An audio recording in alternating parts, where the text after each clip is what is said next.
Bueno, a partir de estos momentos, muchachos, estamos grabando la clase.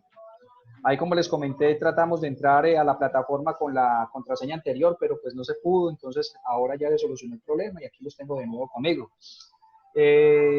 Teníamos por ahí un trabajito, muchachos. Les voy a compartir pantalla.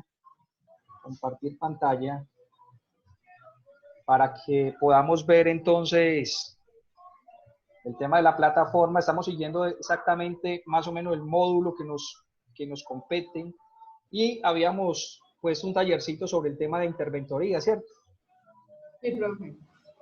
Bueno, vamos a meternos por calificaciones. Calificaciones. Esto cada vez se pone más bueno porque, ¿cómo les parece de que uno tiene que estar metiendo en la plataforma para estar mirando? ¿O qué era esto? Vamos a ver.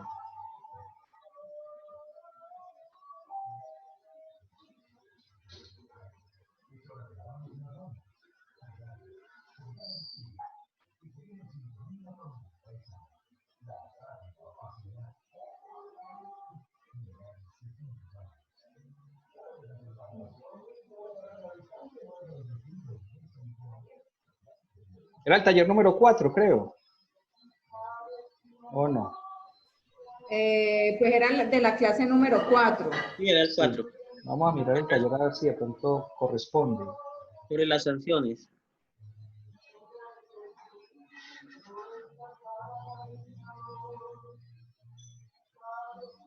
Este.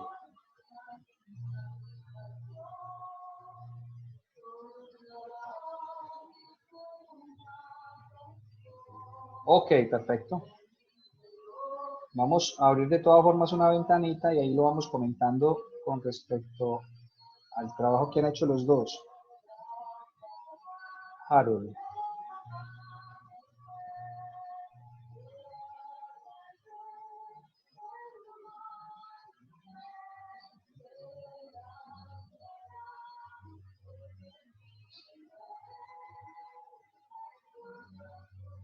Arranquemos con la primera sanción, Harold. A ver cómo lo tenés tú aquí organizado.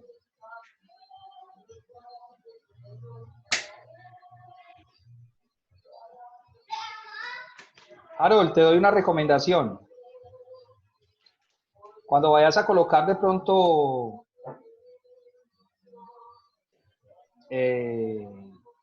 la portada de los trabajos, siempre coloque la normativa como es. ¿Dónde está Harold? Que no lo veo. A ver, por aquí arriba. Estoy, profe. Eso sí, lo tenía por acá abajo. Coloque, eso a manera de recomendación, porque muchas veces uno coloca esto de una forma personalizada, pero realmente en temas universitarios, el nivel que tenemos que tratar de manejar, por ejemplo, en este caso, las normas ICONTER. No, Las la APA. ICONTER eran anteriores, en este momento estamos hablando de Normas APA. de las normas APA, correcto. Entonces, sobre todo la parte de la portada, porque ya con la portada empezamos mal. O sea, estudiante fulano de tal, docente fulano de tal, lo normal. Lo digo porque en caso de una interventoría, se nos puede meter por ese lado y entonces nos pueden exigir de que los estudiantes ya a este nivel deben de... Otra cosa muy diferente es que nos mandemos archivos entre nosotros, pero para subir a la plataforma, para que Lisa lo sepa, y no solamente conmigo, es una recomendación que les quiero dar de carácter pedagógico, digámoslo así. ¿Me comprenden? Entonces, no solamente conmigo, sino con cualquier docente. Ya que estamos en esto, se los digo porque vea, a mí me ha pasado, yo no sé si les conté alguna vez con el tema de eso fue de maestría, cuando por desconocimiento realmente, o de pronto no, lo hice involuntariamente, quise poner una descripción de una frase que la tomé de un diccionario por allá en internet y no coloqué la referencia. Cositas tan simples como eso y casi me echan de la universidad porque era plagio. Entonces cuando me dicen eso, entonces uno se llena de rabia porque uno dice, pero ¿por qué tanto misterio? No, es que no es que yo lo quiera decir, no que en temas de educación es así. ¿De acuerdo, Harold? Entonces, es una pequeña recomendación, no solamente para que la tenga en cuenta en el tema universitario, sino para cuando usted vaya a enviar información a personas de pronto que estén en el campo educativo o que requiera de pronto un nivel de exigencia importante en su empresa, no sé, bien hecho, como tiene que ser, ¿de acuerdo? Siguiendo la normativa, es mejor. Ok. ¿Vale? Ya. Ahí le quedo la recomendación para que la tenga presente. Bien. Vamos con la primera pregunta, Harold. Entonces dice, escriba el tipo de sanciones con un comentario personal sobre cada tipo de sanción que contempla el estatuto tributario. Sabemos de que hay muchas. ¿De acuerdo? Arranque con esa 634, Harold. Bueno, dice, intereses moratorios. Sin perjuicio de las sanciones previstas en este estatuto, los contribuyentes, agentes, retenedores o responsables de los impuestos administrados por la Dirección de Impuestos y Aduanas Nacionales que no cancelen oportunamente los impuestos, anticipos y retenciones a su cargo, deberán liquidar y pagar intereses moratorios por cada día calendario de retardo en el pago. Los mayores valores de impuestos, anticipos o retenciones determinados por la Administración Tributaria en las liquidaciones oficiales o por el contribuyente responsable o agente de retención en la corrección de la declaración causarán intereses de mora a partir del día siguiente al vencimiento del término en que debieron haberse cancelado por el contribuyente, agente retenedor, responsable o declarante, de acuerdo con los plazos del respectivo año o periodo gravable al que se refiera la liquidación oficial. Mi comentario, pienso que suena estricto, pero es necesario que sea así porque si no los contribuyentes se relajan y muchos no van a cumplir con las fechas y los pagos establecidos por el gobierno nacional. Averiguó en cuánto está el interés de mora. La tasa de usura. La tasa de usura en cuánto está. Ay, no.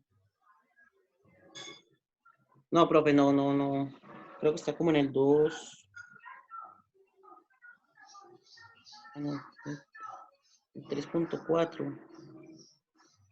Pero no la tengo exactamente presente.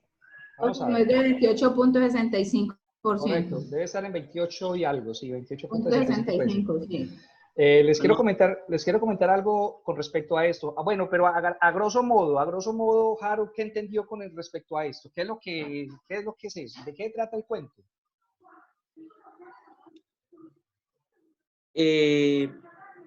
Pues ahí está diciendo que si no se presentan oportunamente la liquidación y el pago de los impuestos, se va a incurrir en intereses moratorios. Uh-huh. Bueno, listo. Vamos a partir de eso. Bien, antes de decir cualquier cosa, Elisa, ¿cómo lo ves tú? Este no es. Sí, profe. Pues, profe, yo no sé, pues yo lo hice como diferente. El Yo tuyo puse está. ¿Cuál fue el que puso Harold? ¿Qué artículo? No sé, A ver. Pues es que yo busqué en el estatuto tributario las sanciones ¿por qué?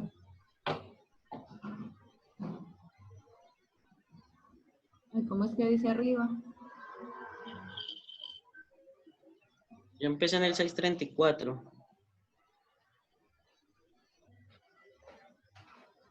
Yo empecé fue en el 640 y algo. 641. Bueno.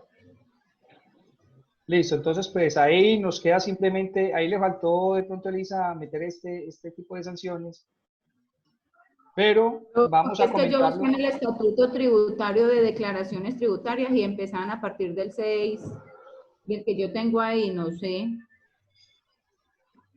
Aunque todo eso es por sanciones. No, por eso, pero las sanciones es que básicamente, vea, ¿Cuáles son las más usadas en este tipo de cosas? Sanción por extemporaneidad. Ya lo vamos a comentar más adelante. La extemporaneidad, ya saben ustedes que es por no presentación en sus fechas correspondientes de las declaraciones tributarias, ¿cierto? Sí. Después de presentar la sanción de extemporaneidad, lógicamente hay que liquidarla con los intereses moratorios, que es esta que estamos hablando de la 634, del artículo 634. Son, digamos, como las más conocidas cuando usted presenta la declaración tributaria, presentar la extemporaneidad correspondiente y liquidar los intereses moratorios. Bueno, de todas formas, le quiero comentar lo siguiente, mis queridos estudiantes, vean. Anteriormente las empresas, porque si estamos hablando, calculémosle así como para grosso modo el 30% del interés moratorio, ¿cierto? Entonces, ¿qué hacían las empresas? Decían, pues, si estamos hablando de un año, que me cobran, por ejemplo, la tasa de usura que sea el 30%, está como en 28 puntos. Yo trabajando ese dinero en mi empresa, o solamente prestando, para que ustedes se hagan una idea, el dinero que lo presten ustedes al 5, ya ustedes están trabajando con el dinero del Estado y ustedes pagan las sanciones correspondientes. Entonces miren ustedes de que muchas veces lo que hacían las empresas era trabajar con el dinero del Estado, pagaban las sanciones que les correspondieran y para ellos era un gran negocio, que el dinero que le iba a corresponder al Estado lo pudieran tener ellos en sus manos y trabajarlo como quisieran. Es como, por ejemplo, Aaron, en la cooperativa donde usted está, imagínese que las sanciones, no, los impuestos, vamos a suponer, por decir cualquier número, sean 100 millones de pesos. ¿De acuerdo? Entonces ellos dicen 6 millones de pesos, perdón, que le vamos a entregar al Estado, los trabajamos aquí con los mismos asociados, nos da para pagarle a los asociados, nos queda dinero y vamos trabajando con el dinero del gobierno. ¿Sí o no? Entonces el Estado se pilló esa jugada y dijo, no, conmigo no va a ser así. Es obligación de que me paguen y si no los embargo. Porque trabajaron, créanme que trabajaron todo lo que ustedes quieran con eso. Mucha gente tenía que pagar 200, 500 millones, 1000 millones, bueno, etcétera, etcétera, de ahí para adelante. Entonces decían, no, no importa. Y mire que no estarían incumpliendo con nada porque están pagando las sanciones correspondientes en las fechas que son. ¿Entienden? Entonces ellos simplemente lo visualizan es de una forma financiera, válida en su momento, porque no estaban incumpliendo ninguna normativa, estaban pagando los intereses que ellos consideraban necesarios. Entonces ya se volvió obligación de que las sanciones las tienen que pagar en sus fechas correspondientes, a no ser que vayan a la DIAN y hagan un cuadre directamente, pero las fechas que estipula la DIAN son las fechas en las que tienen que pagar los dineros en los que hayan acordado con ellos. De lo contrario, va de una vez, pues, toman las medidas fiscales que ellos consideren necesarias, embargar, por ejemplo, etcétera, etcétera. ¿De acuerdo? Listo. Elisa, continuemos con la siguiente, por favor. Ajá. Ah, pero la mía. Sí, correcto. Arranquemos con la 640. Ah, bueno, pero miremos que Harold... Profe, pero es que mire que es que usted puso que es importante conocer también. Sí. O sea, yo por eso fue de pronto que me confundí. Sí. Porque ahí decía algo y que, espera, ahí está escrito. No me acuerdo cómo era que decía. ¿Qué les parece si para este taller vamos a hacer lo siguiente? Vamos, como usted arranca en la 641, Sí. veo de que Algo en el sí, caso de Harold arrancó 634, tenemos 635, sí, es que eso todo es 638, como sanciones. 39, 40. Y después arrancaría por acá con la 40.1, otras sanciones, la declaración 642, entonces aquí a 641 con esta que tenemos acá. Entonces, para nivelarlo, pues entonces vamos comentando lo de Harold, para poder nivelarnos hasta que lleguemos a la 641. ¿Vale? Bueno, profe. Entonces, habíamos hablado ya de intereses moratorios, y entonces Harold dice que piensa que suena estricto pero necesario, que sea así, porque si no los contribuyentes se relajan y muchos no van a cumplir con las fechas y los pagos establecidos por el gobierno nacional. Es sumamente importante esto. Porque claro, es que, mire, anteriormente funcionaba de la siguiente manera. la gente no presentaba la declaración tributaria y entonces se ponían unas fechas establecidas para que el contribuyente llegara allí, pero claro, comenzó a mirar el estado de que ese dinero quieto, un dinero quieto que sí, de pronto iban pagando los convenios de los que llegaban, pero eso no generaban intereses. Y entonces ellos lo vieron desde el punto de vista de que es como si el Estado le hubiera prestado el dinero al contribuyente y el contribuyente como mínimo debería de pagar una serie de intereses. Entonces eso es lo que están cobrando básicamente. Dice, hombre, no, si usted nos tiene un dinero a nosotros, ese dinero tiene que generar los intereses correspondientes. Entonces en la liquidación haga los intereses, que es lo que hacemos nosotros los contadores. Siempre bajamos la tasa de usura y comenzamos a mirar porque los intereses no son los mismos mensualmente. Entonces vamos a suponer de que el interés de enero sea el 2.64, el de febrero 2.58, el de marzo 2.02 y así sucesivamente, y la sumatoria de eso en estos momentos daría 28.64, algo así aproximadamente.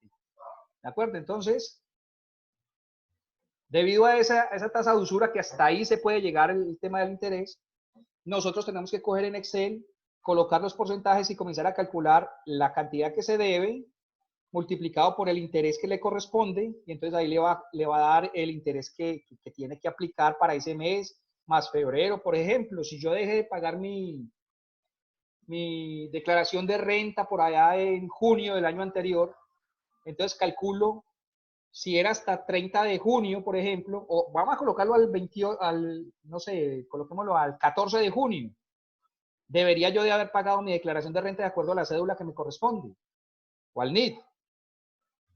Calculo esos 15 días de intereses que hacen falta para que termine junio, después calculo julio con sus 31 días, agosto, septiembre, octubre, noviembre, entonces cada mes va teniendo su interés y yo lo voy calculando uno por uno, llego a diciembre, vuelvo a arranco enero, febrero, y vamos a suponer que lo quiero pagar ahora. Entonces, ¿estamos en qué fecha? Estamos el 16 de mayo, entonces calculo hasta el 16 de mayo, y entonces hago la sumatoria de todo y lo meto en el rubro que corresponde, en el cajón que corresponde de intereses moratorios, ¿de acuerdo?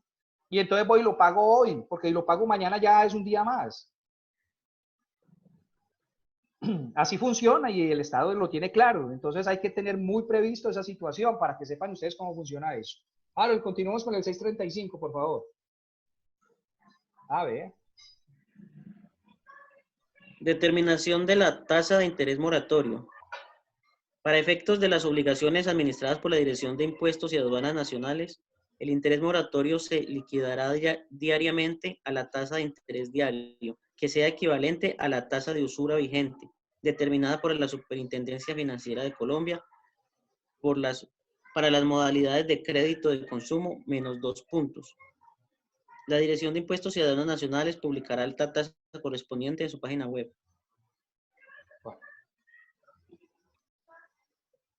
Es una medida más para que los contribuyentes prefieran realizar la presentación y pago de sus impuestos a tiempo, para no incurrir en gastos innecesarios que les afectarían mucho más el bolsillo. Tienen que tener en cuenta, siempre que vamos a liquidar lo miramos con la tasa de usura que tiene la Superintendencia Financiera. Entonces ustedes colocan Superintendencia Financiera, tasa de usura, inmediatamente le va a salir allí. Dice que en las modalidades de crédito de consumo, menos 2 puntos. Entonces hay que mirar la modalidad de crédito. La modalidad de crédito, cómo es que está funcionando, pero de todas formas, si fuera así el caso, dice que menos 2 puntos. Pero bueno, para la determinación de nosotros realmente tenemos que determinar, básicamente es lo que dice la Superintendencia Financiera y la tasa de usura, con eso es más que suficiente. Continuamos la siguiente. Está en el 27.29, profe. 27 a 29. Divida eso entre 12, por favor. 27, 29, 12.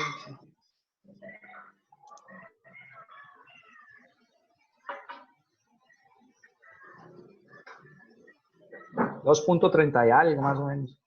7.29 dividido 2. 2.27. Bueno, pues entonces, como promediando, pues daría 2.27 mensual, ¿cierto?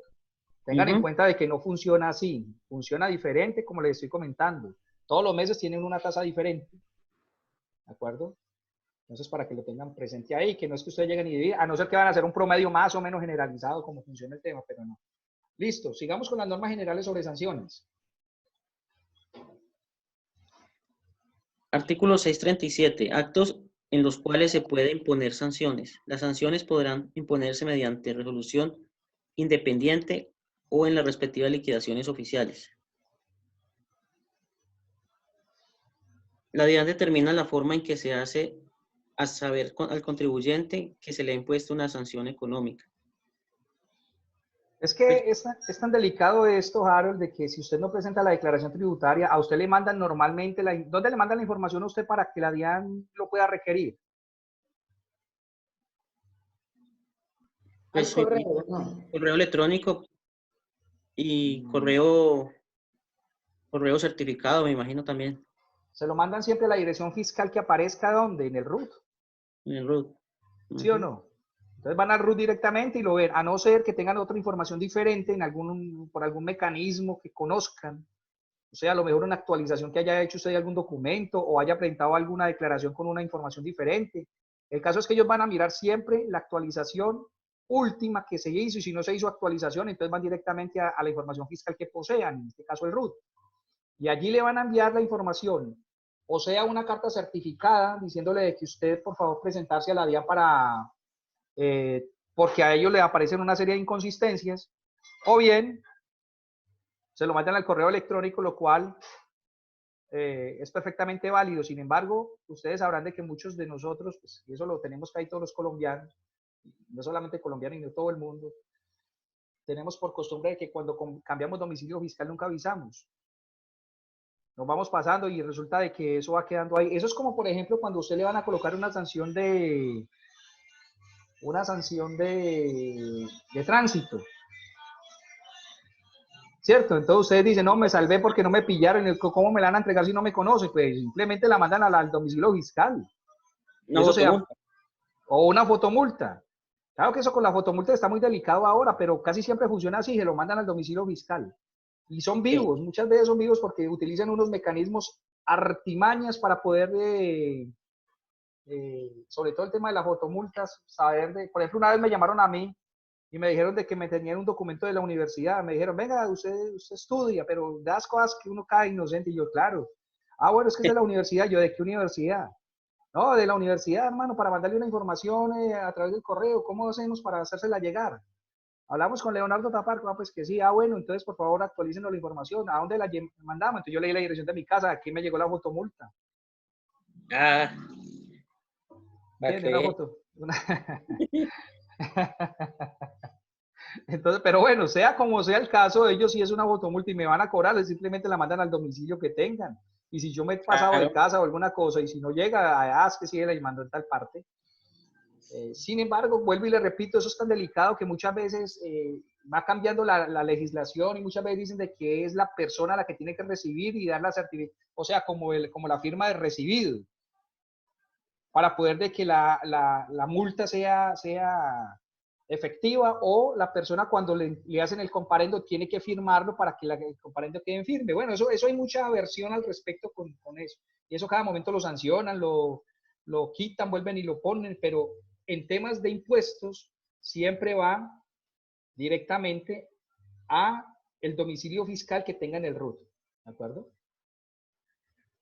ok. Bueno, sigamos, es 38. Prescripción de la facultad para imponer sanciones. Artículo modificado por el 64 de la Ley 6 del 92. Cuando las sanciones se impongan en liquidaciones oficiales, la facultad para imponerlas prescribe en el mismo término que existe para practicar la respectiva liquidación oficial. Cuando las sanciones se impongan en resolución independiente, deberá formularse el pliego de cargos correspondientes dentro de los 2 años siguientes a la fecha en que se presentó la declaración de renta y complementarios o de ingreso y patrimonio, del periodo durante el cual ocurrió la irregularidad sancionable o cesó la irregularidad para el caso de las infracciones continuadas, salvo en el caso de la sanción por declarar de los... Por no declarar. por no declarar de los intereses de mora y de las sanciones previstas en los artículos 659 del Estatuto Tributario, las cuales prescriben en el término de 5 años. Bueno. El gobierno trata de mantener las sanciones vigentes el mayor tiempo posible para buscar que el contribuyente en algún momento termine pagándolas y así obtener mayores ingresos. Muy bien, es importante este tema de la prescripción, muchachos, es tan importante, porque es que muchas veces usted no lo requiere. Y ha pasado, bueno, en este caso, usted está colocando que falta mirar esta información de dónde la sacó usted, o sea, si está actualizada o no. Sí, porque yo ahí me mostraba el artículo modificado, entonces yo más bien de una vez buscaba el modificado para que quedara actualizado. Dice, cuando las sanciones se impongan en resolución independiente, deberá formularse el pliego de cargos correspondiente dentro de los 2 años siguientes. O sea, ¿qué es lo que pasa? De que usted, si no presenta su declaración tributaria, dice aquí, yo lo tenía entendido que eran 4 años, pero lo que pasa es que han cambiado los estatutos, ha cambiado la reglamentación. Dice de que dentro de los 2 años correspondientes. Alguna vez, no sé si de pronto tuvieron la oportunidad o tuve la oportunidad de estar con ustedes por allá cuando hacíamos declaraciones de renta y utilizamos los formularios 210, no, el 210 no, el 230 y el 240. ¿Llegamos a llenarlo con ustedes de pronto? No, profe.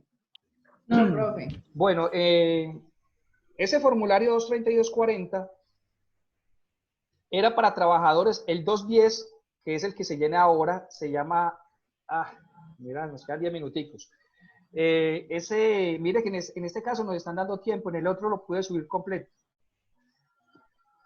Voy a tener que llamar a Bill Gates para que nos solucione este problema. Bueno, entonces resulta de que el 230, por ejemplo, era para trabajadores dependientes. ¿Qué significa? De que eran trabajadores que trabajaban para... No eran independientes, sino que dependían de un trabajo. Por ejemplo, una cajera. Por una empresa. Sí, que trabajan para una empresa. Entonces, se he sabido de que el 210, cuando estamos haciendo declaraciones de renta ordinaria o el formulario 210, es para todo tipo de contribuyentes. Entonces, existía la normativa de que dependiendo de la clasificación que usted tuviera, lo podía meter o en el 230 si era trabajador dependiente o en el 240 que eran trabajadores independientes. Pero en ambos casos, sea cual fuera el caso, si usted no tenía de pronto como claro o si trabajaba en ambos, porque usted podía trabajar para una persona pero también hacer las labores independientes que usted quisiera. Por ejemplo, yo puedo trabajar en una empresa y puedo tener también mis contabilidades aparte, por ejemplo, ¿no? O puedo ser auditor de una empresa y a la vez por la tarde o en el horario que me quede correspondiente ser vendedor de carros.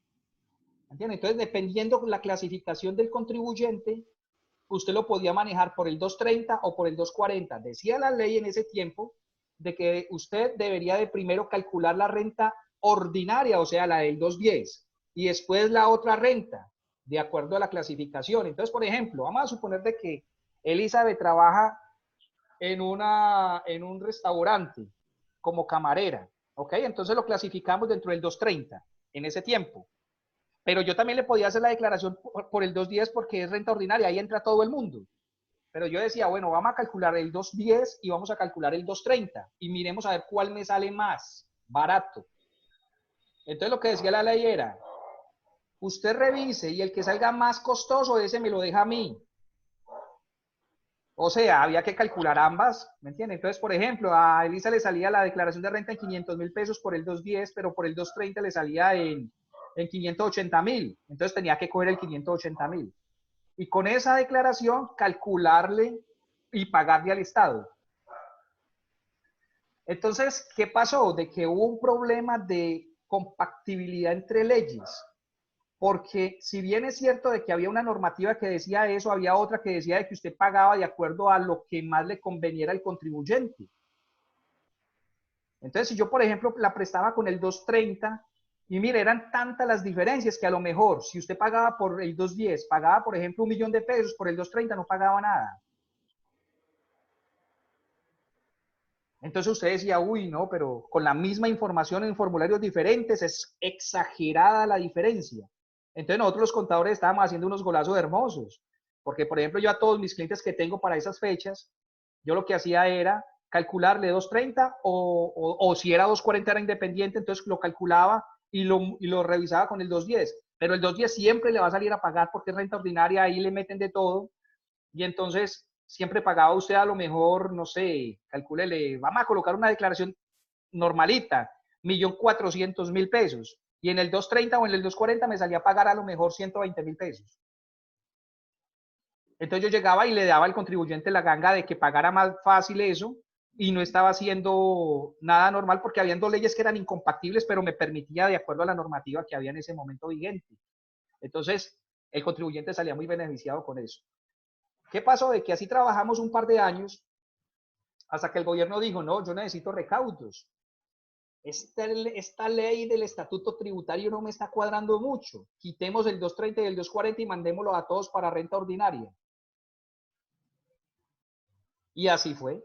Hoy en día todas las declaraciones las hacemos para personas naturales o físicas, naturales o jurídicas las hacemos con el 210, renta ordinaria para todo el mundo. Entonces lo que dio y el cálculo hay que hacerlo como es, pero ya no tenemos ese tipo de jugaditas que podemos manejar por situaciones que el gobierno, por temas de recaudos, pues se la pilló y entonces decidió más bien manejarlo de esa forma. ¿De acuerdo? Claro, perdiendo plata ahí. Hombre, para nosotros los contribuyentes, hermano, era muy bueno, porque es que la diferencia era muy notoria. ¿De acuerdo? Era muy notoria. Entonces aquí estábamos hablando, muchachos, recuerden de que si esto se me acaba, me dan un tiempito y yo vuelvo y les reenvío el... ¿De acuerdo? Para que no me aburran. Es que me toca así porque estábamos diciendo entonces de que cuando las sanciones se impongan por liquidaciones oficiales, por ejemplo, como la declaración de renta, la facultad para imponer prescribe en el mismo término que existe para practicar la respectiva liquidación oficial. Dice, cuando las sanciones se impongan en resolución, normalmente sobre una resolución que lo mandan usted, al correo electrónico o se la mandan física, casi siempre al correo electrónico en estos momentos. Dice, se impongan de resolución independiente, deberá formularse el pliego de cargos correspondientes dentro de los 2 años siguientes. Vamos a suponer de que nos equivocamos en la declaración de renta y calculamos de pronto la sanción de extemporaneidad mal. Arreglamos la sanción de extemporaneidad, pagamos por sanción cuando hablamos de extemporaneidad es porque no la pagamos en el momento que era, ¿cierto? Por no presentación en su momento. Entonces pagamos esa sanción. En estos momentos la mínima está como en 356.000. Eso, casi llega por allá a los 300 y punta. Entonces, bueno, la mínima más los intereses moratorios, estamos hablando de una sanción pequeña, ¿no? Listo. Entonces, calculamos ambas cosas. Y me dicen aquí que dentro de los 2 años siguientes a la fecha que se presentó la declaración de renta y complementarios o de ingresos y patrimonio. O sea que el Estado debe de mandarme a mí la información diciéndome de que nos equivocamos en las sanciones y que debemos rectificar y pagar como tiene que ser.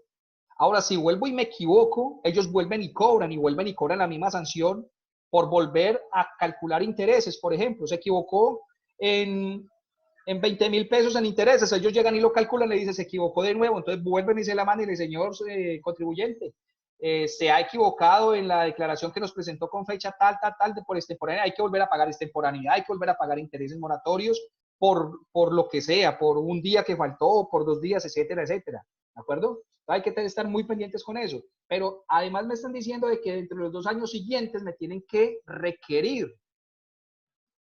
Si ellos no me requieren en ese tiempo, significa de que mi declaración pasa en limpio. Y si más adelante ellos se dan cuenta del enredo que cometieron porque no me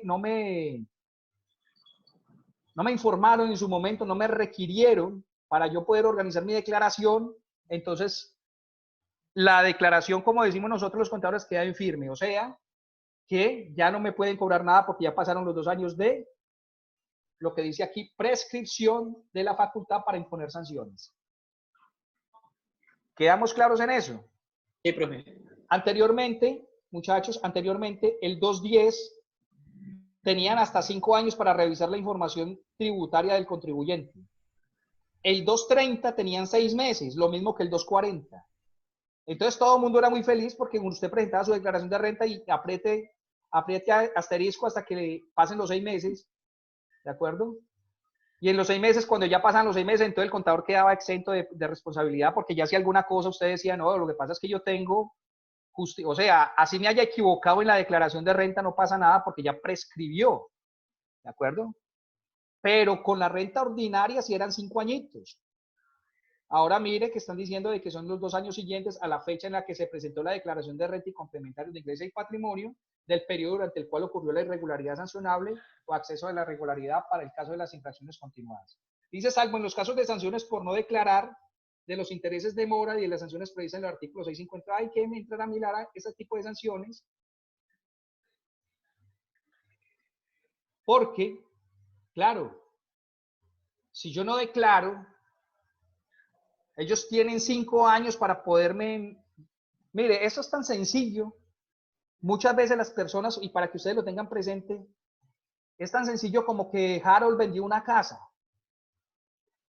Usted no es contribuyente, es una persona natural, normal, se gana el día a día por ahí, y usted llegó y vendió una casita. Y esa casita la vendió en 80 millones de pesos. Y entonces se la van a pagar a través del banco. Entonces van allá y le ingresan los 80 millones de pesos al banco. Ya tiene que declarar. ¿Por qué? Claro, Por ingresos. por ingresos. Claro, entonces, ¿qué pasa? De que Harold, como no es una persona contribuyente, no está pegado a la ley, es una persona que no normal, como que no está muy pendiente de esa situación. Dice, bueno, yo vendí mi casita, pues con esta plática voy a hacer esto, lo otro, y se la gastó. Que eso vea, eso es así de los contribuyentes que vienen a uno para que les